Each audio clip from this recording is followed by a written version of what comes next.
Se Jesus chegasse agora, como ele te encontraria? Firme na fé ou firme no mundo? Cuidado! Se inscreva no nosso canal, ative o sininho para receber as notificações das nossas novas mensagens, deixe o teu like e compartilhe os nossos vídeos com seus grupos de amigos. Ano novo, vida nova, na graça de Jesus.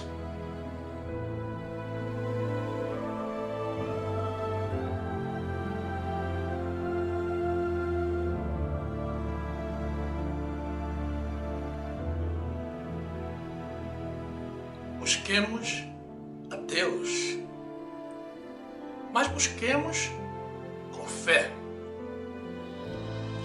Sem fé é impossível agradar a Deus, porque é necessário que aquele que se aproxima de Deus creia que Ele existe e que Ele é galardoador de todos os que o buscam.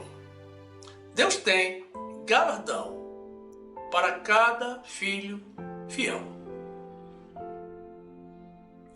Graça e paz, meus amados irmãos, pessoas de Deus que vivem dedicadas à realização de boas obras.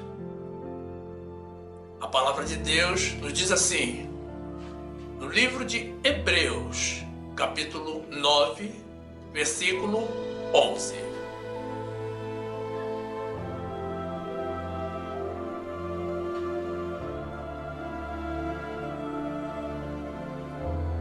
Mas vindo Cristo, o sumo sacerdote dos bens futuros, por um maior e mais perfeito tabernáculo, não feito por mãos, isto é, não desta criação, nem por sangue de bodes e bezerros, mas por seu próprio sangue, entrou uma vez no santuário, havendo efetuado uma eterna redenção.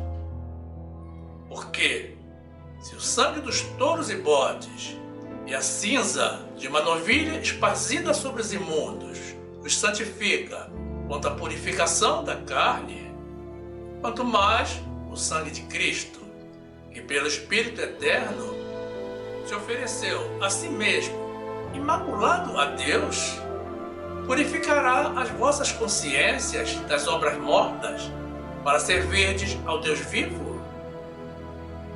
E por isso é mediador de um novo testamento, para que, intervindo a morte para a remissão das transgressões que havia debaixo do primeiro testamento, os chamados recebam a promessa da herança eterna. Porque onde há testamento, é necessário que intervenha a morte do testador. Porque um testamento tem força onde houve morte. Ou terá ele algum valor enquanto o testador vive? Glórias ao Senhor Jesus, que morreu para nos trazer o seu novo testamento da nossa salvação.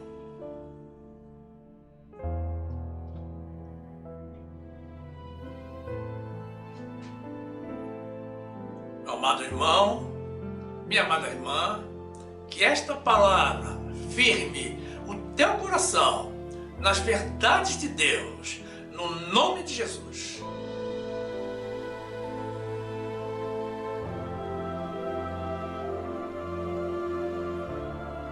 Meus amados irmãos em Jesus Cristo,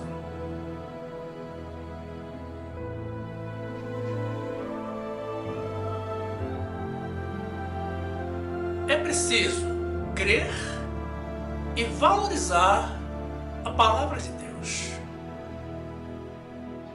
com o temor do Senhor que pode todas as coisas.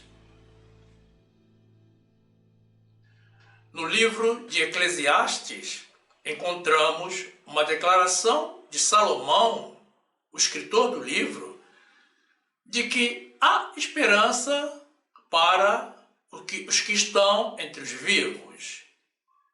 E certamente Foi daí que surgiu o dito popular que diz que enquanto há vida, há esperança. É evidente que depois da morte, ninguém consegue fazer o que deveria haver sido feito em vida.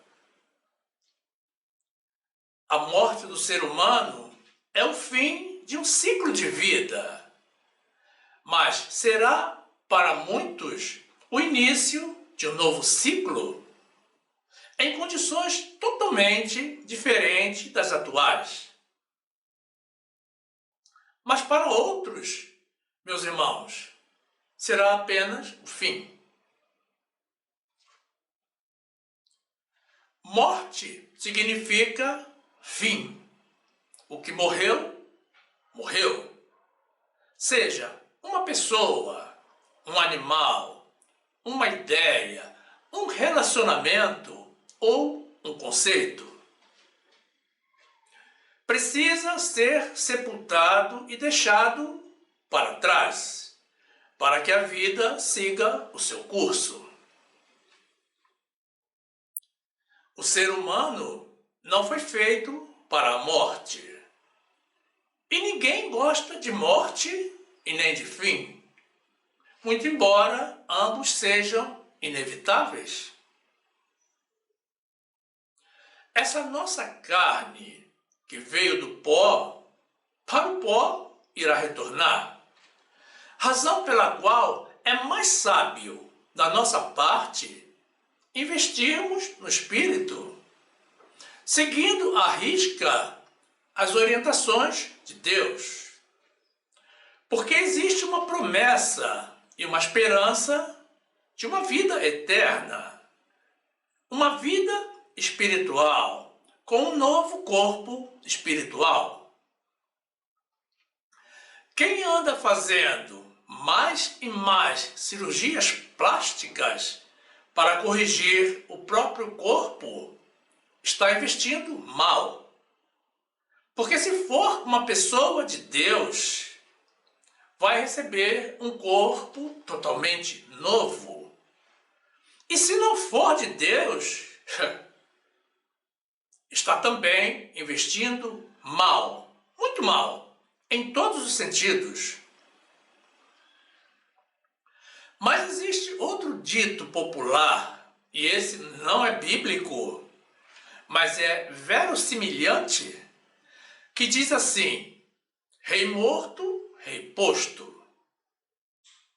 E nós, e todos os que continuamos em vida, precisamos aceitar as decisões de Deus e, no caso de morte de alguém ou algo muito importante para nós, aceitar com resignação e confiança a decisão de Deus.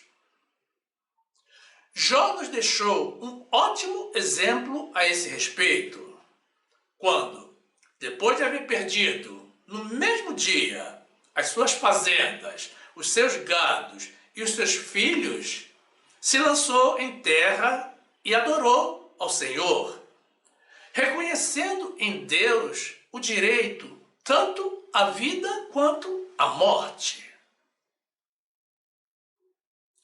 Precisamos nos adequar à nova condição a nós apresentada pelo Senhor, sem qualquer tipo de revolta, porque Deus é quem dá a vida e é Ele quem a tira. É o direito e é promessa dele.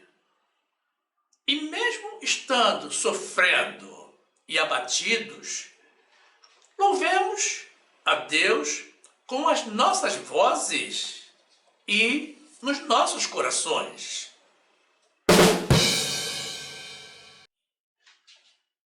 Sofrer pelo fim de um relacionamento, ou pela partida, ou mesmo a morte de um ente querido, de alguém muito amado, de uma pessoa próxima ou conhecida, é algo comum e normal.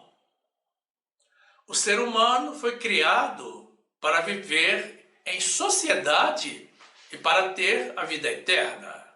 Não foi para a solidão, separação, morte ou sofrimento.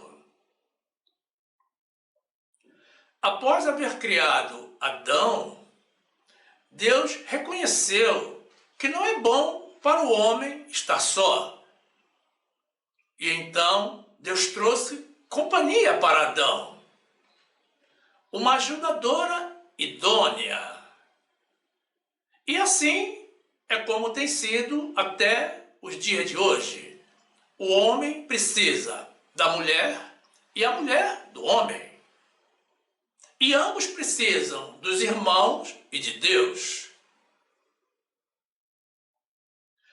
Mas o conceito de ajudadora idônea tem se perdido ao longo dos tempos, mais precisamente nos últimos anos, em virtude dos movimentos feministas que se insurgem contra os propósitos de Deus, julgando serem mais sábios que o Criador.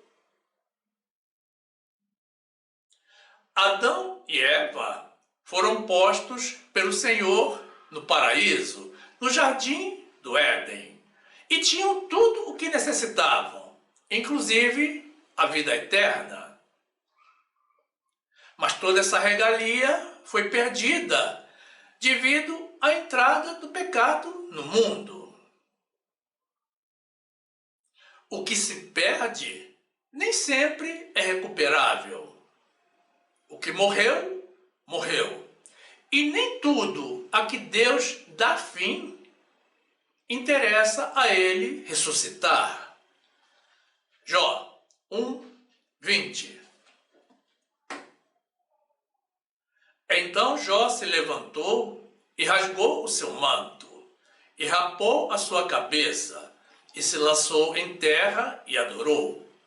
E disse: Nu saí do ventre de minha mãe, e nu tornarei para lá.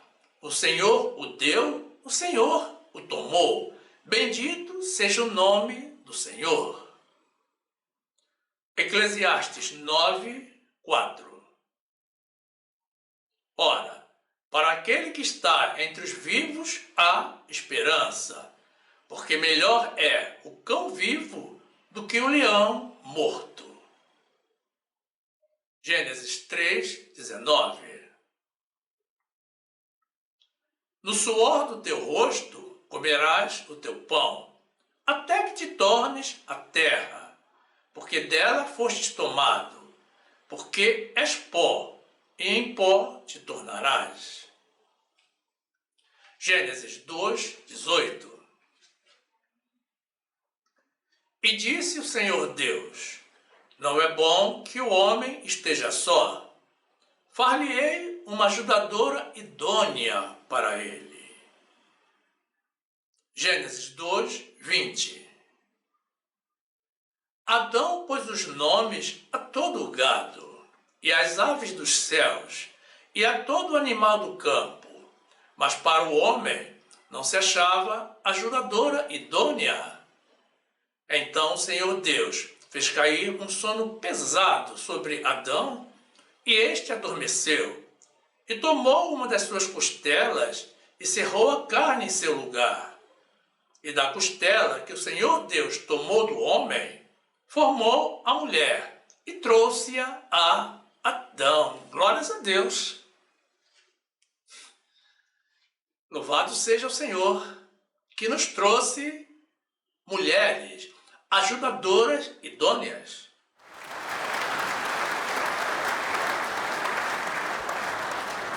A palavra de Deus trata de vários tipos de obras. Obras da lei, obras da carne, obras mortas, más obras e boas obras. Mas as únicas que o Senhor nos recomenda são as boas obras.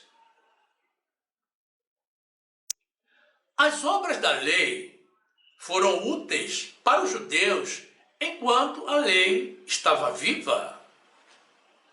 Mas depois do sacrifício único e eterno de Jesus, no qual ele cumpriu com a lei e encerrou a lei de Moisés morreu. Se terminou. E as obras da lei se tornaram obras mortas. E não deveriam mais estar sendo praticadas por nós, gentios, e nem mesmo pelos judeus. A lei morreu e não existe morto-vivo. O que morreu está morto. Não está vivo, está morto. A palavra de Deus nos ensina também o que são as obras da carne, o que todos nós reconhecemos como estando muito ativas nos dias de hoje. E isso não é por recomendação do Senhor. Muito pelo contrário, Deus nos recomenda fugirmos delas, das obras da carne. E isso nos demonstra que nem tudo o que está na Bíblia é para fazermos. Precisamos usar sabedoria e discernimento para podermos distinguir o que é para cumprirmos do que é para conhecermos e evitarmos. A palavra de Deus nos apresenta ainda as boas obras, que são as obras de amor e de fé que Jesus realizou aqui na terra.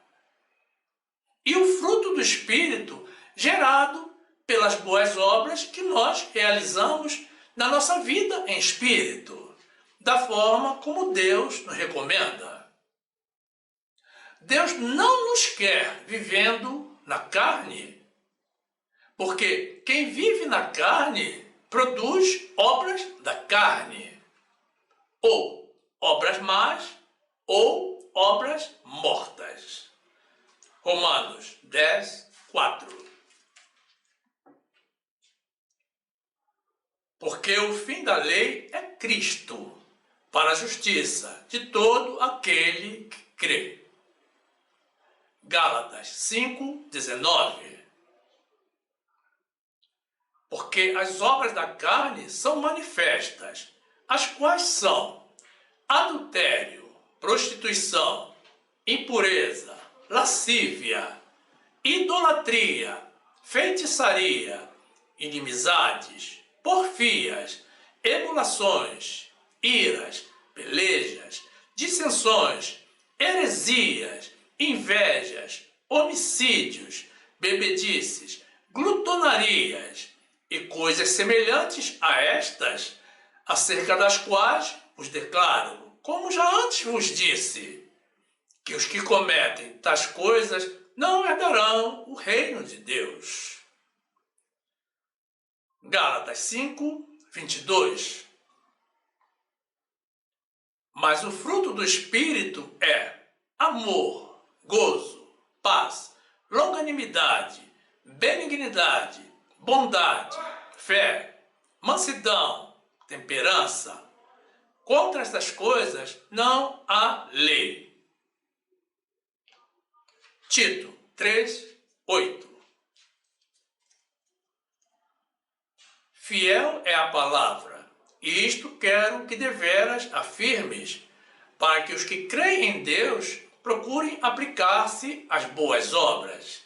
Estas coisas são boas e proveitosas aos homens.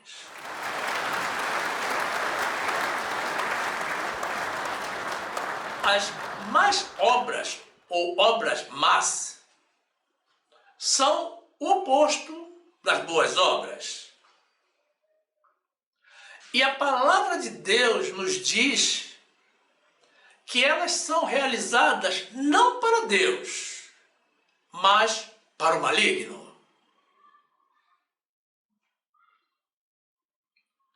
Em sua primeira epístola, o apóstolo João nos exemplifica as más obras com a história de Caim e Abel, destacando que Caim matou Abel porque ele era do maligno e as suas obras eram más, enquanto as obras de Abel eram justas.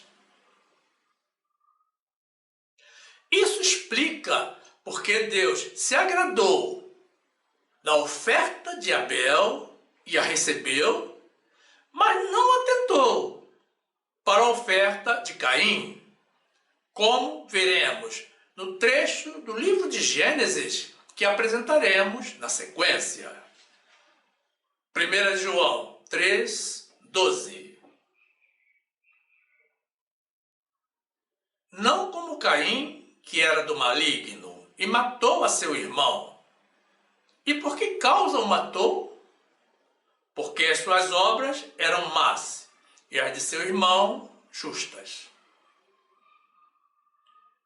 Gênesis 4:3. E aconteceu, ao cabo de dias, que Caim trouxe do fruto da terra uma oferta ao Senhor. E Abel também trouxe dos primogênitos das suas ovelhas e da sua gordura.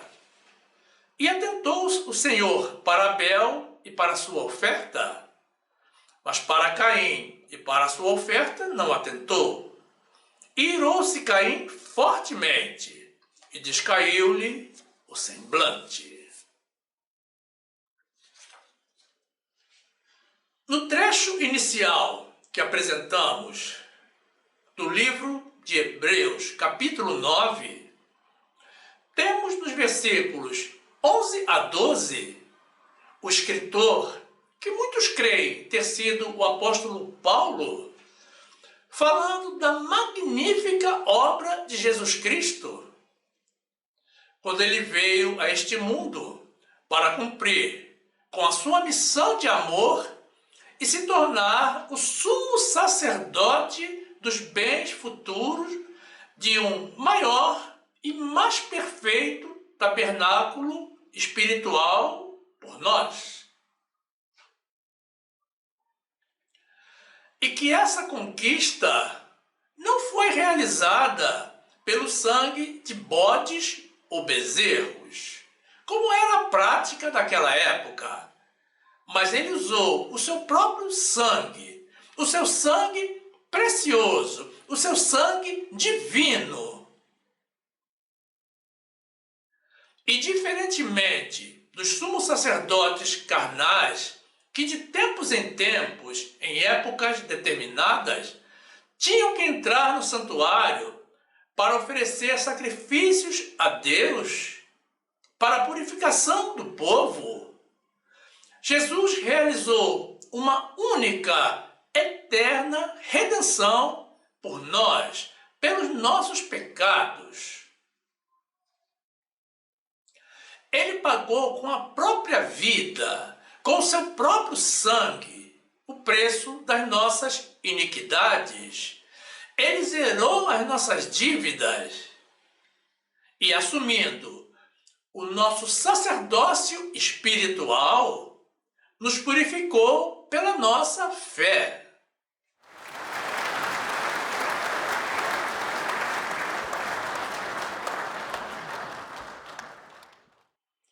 É importante compreendermos que nós não estamos mais debaixo de um sacerdócio humano. O nosso sumo sacerdote não é mais Moisés, é Jesus. A lei e o sacerdócio de Moisés se encerraram. E sempre que há mudança de sacerdócio, tem que haver também mudança da lei. Jesus cancelou a lei de Moisés devido à sua fraqueza e inutilidade, porque a lei não aperfeiçoou a ninguém. E então Jesus nos trouxe uma nova doutrina, uma melhor esperança, o novo tratado da sua graça, com poder para nos salvar e nos conduzir ao Pai. Coisa que a lei de Moisés não conseguia fazer. Ela não foi criada para isso. E como já dissemos, havendo sido cancelada, revogada a lei de Moisés, todas as obras da lei se tornaram obras mortas. Hebreus 9, 11. Mas vindo Cristo, o sumo sacerdote dos bens futuros, por um maior e mais perfeito tabernáculo, não feito por mãos, isto é, não desta criação, nem por sangue de bodes e bezerros, mas por seu próprio sangue, entrou uma vez no santuário, havendo efetuado uma eterna redenção. Hebreus 7, 11. De sorte que se a perfeição fosse pelo sacerdócio levítico, porque sob ele o povo recebeu a lei. Que necessidade havia logo de que outro sacerdote se levantasse, segundo a ordem de Melquisedeque, e não fosse chamado segundo a ordem de Arão? Porque, mudando-se o sacerdócio, necessariamente se faz também mudança da lei.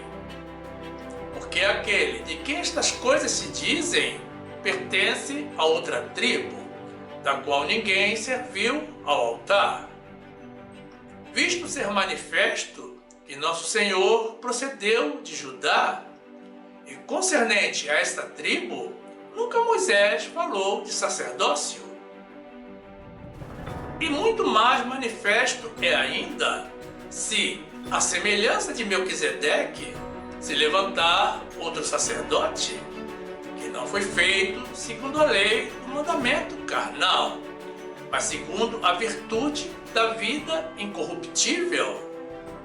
Porque dele assim se testifica: tu és sacerdote eternamente, segundo a ordem de Melquisedeque. Porque o precedente mandamento é abrogado por causa da sua fraqueza e inutilidade, pois a lei nenhuma coisa aperfeiçoou, e desta sorte é introduzida uma melhor esperança, pela qual chegamos a Deus. Louvado e exaltado seja o Senhor. A lei de Moisés, acabamos de ouvir isso, não aperfeiçoou nada nem ninguém, e não vai aperfeiçoar. A lei de Moisés não salva. Nossa salvação é exclusivamente, é unicamente pela graça de Jesus.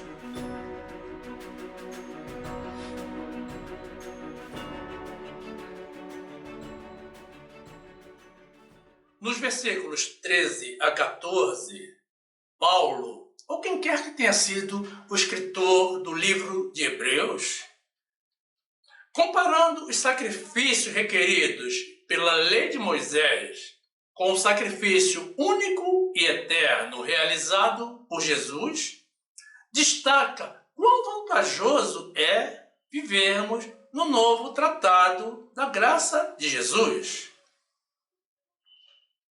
Se os sacrifícios oferecidos dentro da lei, em que o sangue de touros e bodes era borrifado sobre os imundos para santificação e purificação da carne, muito mais o sangue nobre, divino, puro e precioso de Jesus é capaz de purificar as nossas consciências das obras mortas, de modo que nós sirvamos ao Deus vivo.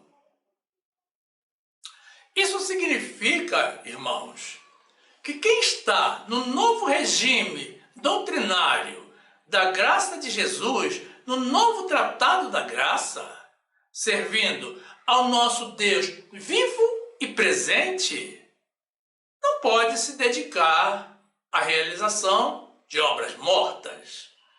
Hebreus 9, 13. Porque se o sangue dos touros e bodes e a cinza de uma novilha esparzida sobre os imundos os santifica quanto à purificação da carne, quanto mais o sangue de Cristo, que pelo Espírito Eterno se ofereceu a si mesmo imaculado a Deus, purificará as nossas consciências das obras mortas para servirdes ao Deus vivo.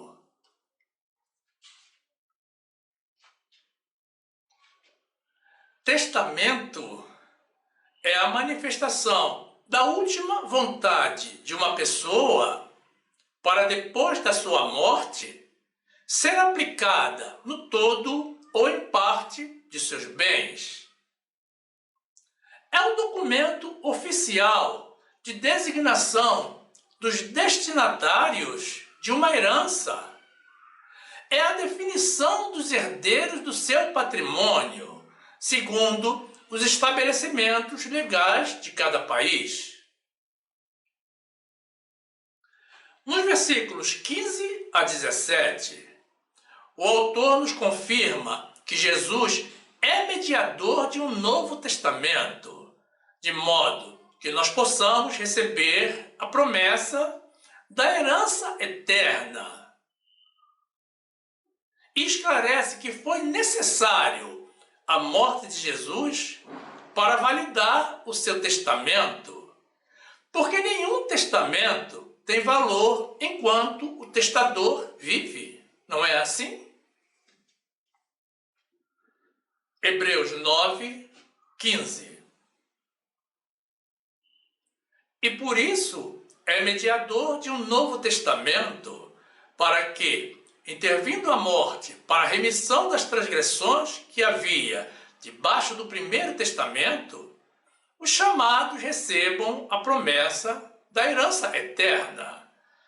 Porque onde há testamento, é necessário que intervenha a morte do testador. Porque um testamento tem força onde houve morte. Ou terá ele algum valor enquanto o testador vive?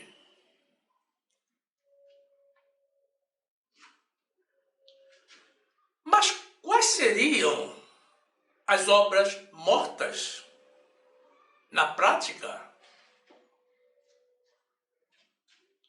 São os sacrifícios carnais que Deus já não recebe mais depois do sacrifício carnal único e eterno de Jesus.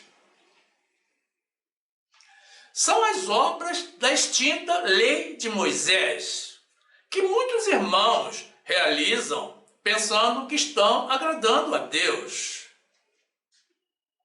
Batismo nas águas, jejum de alimentos, subida aos montes, noites de vigília. Tudo isso são obras mortas. Observem que antes mesmo do novo tratado da graça, Deus já havia se manifestado através do profeta Isaías, no trecho que apresentaremos a seguir, contra os sacrifícios carnais que eram realizados pelo povo de Israel dentro do regime da lei de Moisés, porque eram ofertas vazias e superficiais. As pessoas ofertavam a Deus, mas não praticavam o bem, nem o amor com os irmãos. E o Senhor revela que já nem ouvia mais as orações daquele povo. Com o fim da lei de Moisés e com a chegada do novo tratado da graça, que requer de nós uma vida por fé e em espírito, todos os sacrifícios da carne se tornaram obras mortas e atos sem nenhum efeito. Deus nos recomenda deixarmos para trás os rudimentos da antiga doutrina de Cristo, do Cristo homem.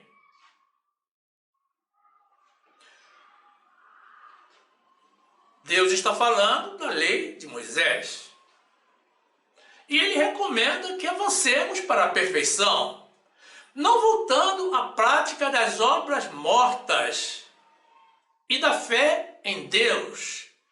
A nossa fé tem que estar em Jesus, nas promessas dele e em tudo o que ele realizou e nos ensinou em sua vida terrena.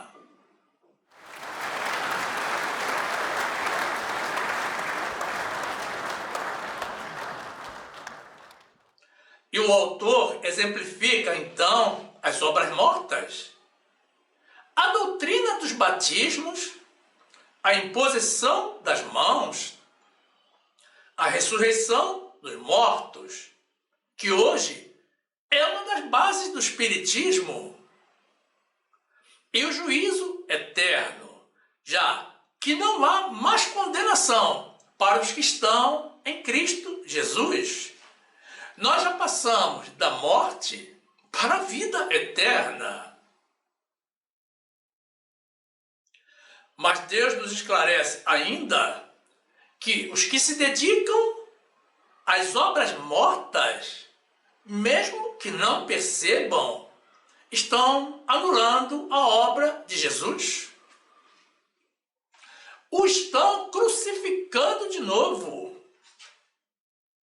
E o estão expondo, mais uma vez, a toda vergonha e sofrimento.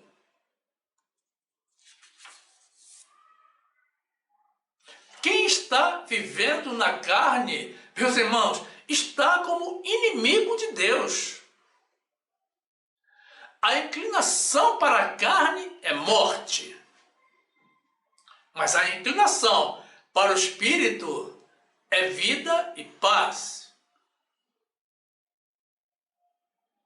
Muita atenção aos trechos que vamos apresentar a seguir. Eles são extensos, mas são fundamentais para o nosso conhecimento do Senhor. Deus irá falar aos irmãos, e quem crer irá mudar de vida. Isaías 1:11. De que me serve a mim a multidão de vossos sacrifícios, diz o Senhor? Já estou farto de holocaustos de carneiros e da gordura de animais cevados. Nem me agrado de sangue de bezerros, nem de cordeiros, nem de bodes. Quando vindes para comparecer perante mim, quem requereu isto de vossas mãos, que viesses a pisar os meus átrios? Não continueis a trazer ofertas vãs. O incenso é para mim abominação, e as luas novas, e os sábados, e a convocação das assembleias. Não posso suportar iniquidade, nem mesmo a reunião solene. As vossas luas novas e as vossas solenidades, a minha alma as odeia. Já me são pesadas, já estou cansado de as sofrer. Por isso, quando estendeis as vossas mãos, escondo de vós os meus olhos. E ainda que multipliqueis as vossas orações, não as ouvirei, porque as vossas mãos estão cheias de sangue. Lavai-vos, purificai-vos, tirai a maldade de vossos atos de diante dos meus olhos. Cessai de fazer mal, aprendei a fazer bem, procurai o que é justo, ajudai o oprimido, fazei justiça ao órfão, tratai da causa das viúvas. Vinde então e argui-me, diz o Senhor. Ainda que os vossos pecados sejam como a escarlata, eles se tornarão brancos como a neve. Ainda que sejam vermelhos como o carmesim, se tornarão como a lã branca. Se quiserdes e obedecerdes, comereis o bem desta terra. Hebreus 5, 1. Por isso, deixando os rudimentos da doutrina de Cristo, prossigamos até a perfeição, não lançando de novo o fundamento do arrependimento de obras mortas e de fé em Deus, e da doutrina dos batismos, e da imposição das mãos, e da ressurreição dos mortos, e do juízo eterno. Isto faremos se Deus o permitir. Porque é impossível que os que já uma vez foram iluminados e provaram o dom celestial e se tornaram participantes do Espírito Santo e provaram a boa palavra de Deus e as virtudes do século futuro e recaíram, sejam outra vez renovados para arrependimento, pois assim, quanto a eles, de novo crucificam o Filho de Deus e o expõem ao vitupério. Romanos 8, 1. Portanto, agora nenhuma condenação há para os que estão em Cristo Jesus, que não andam segundo a carne, mas segundo o Espírito. Porque a lei do Espírito de vida, em Cristo Jesus, me livrou da lei do pecado e da morte. Porque o que era impossível à lei, visto como estava enferma pela carne, Deus, enviando o seu Filho, em semelhança da carne do pecado, pelo pecado condenou o pecado na carne, para que a justiça da lei se cumprisse em nós, que não andamos segundo a carne, mas segundo o Espírito. Porque os que são segundo a carne inclinam-se para as coisas da carne, mas os que são segundo o Espírito, para as coisas do Espírito. Porque a inclinação da carne é morte, mas a inclinação do Espírito é vida e paz. Louvado, exaltado, glorificado seja o nosso Senhor.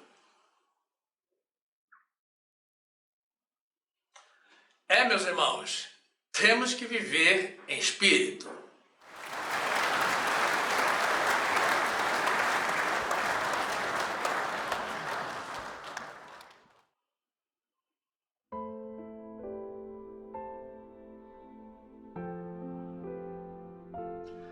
Qual o valor de uma lei revogada e de uma obra morta? Nenhum.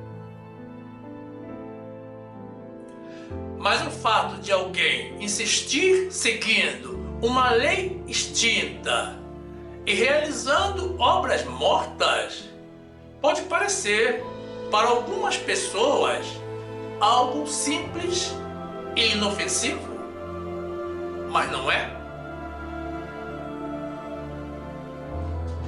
Quem segue a uma lei antiga certamente está descumprindo a lei nova e está na rebeldia, se insurgindo contra Deus. Você já tentou dar a alguém um presente, algo que aquela pessoa não gosta? É embaraçante, é desconfortável. E é o mesmo que alguns irmãos estão fazendo. Não importa se a pessoa gosta de se sacrificar, de realizar determinadas ações. Nesse caso, faça para si próprio, para o seu deleite, para o seu prazer, mas não faça para Deus.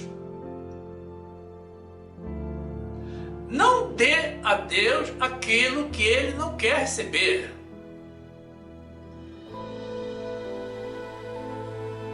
Não provoque a ira no coração do Senhor.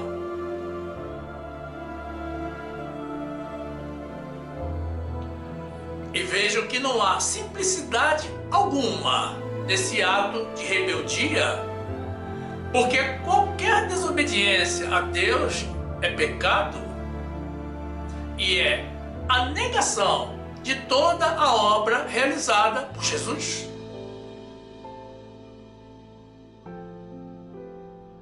Quem nega a obra de Jesus, como já vimos, está pedindo que Ele faça tudo de novo, que Ele volte a passar por toda a afronta, humilhação, dor e morte.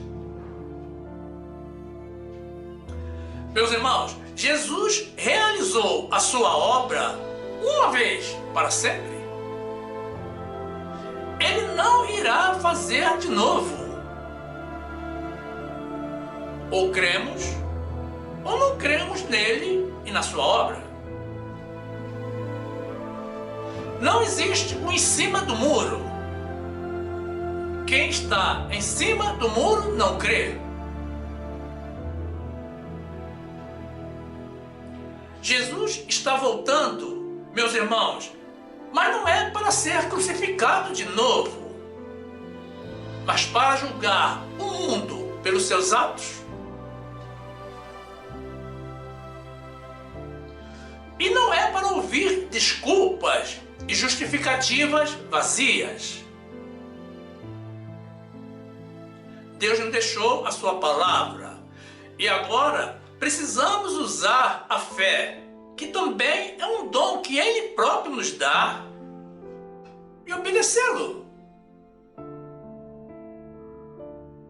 A palavra de Deus nos diz que o fim da lei é Cristo, para a justiça de todo o que crê.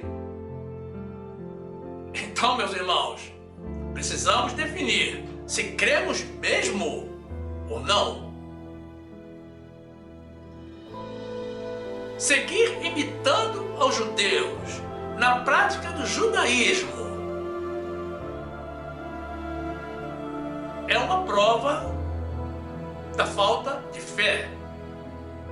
Porque os judeus não creram e não creem em Jesus. Por isso, eles seguem realizando os seus rituais de sacrifícios carnais. Eles não sabem que o fim da lei é Cristo.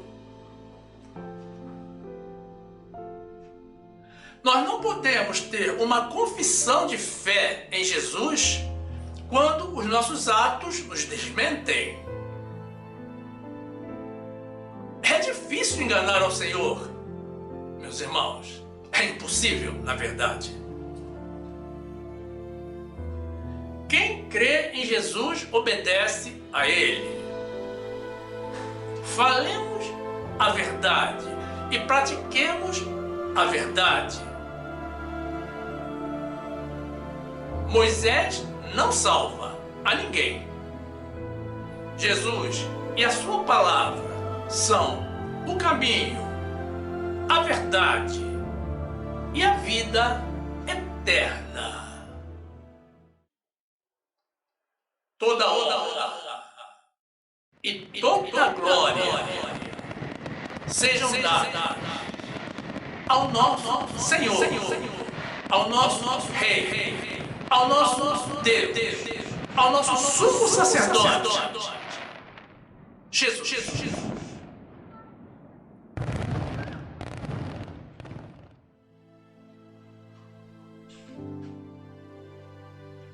E aqui fica o nosso convite a vocês, irmãos, pessoas de Deus, para que venham fazer parte do grupo dos salvos pela graça de Jesus.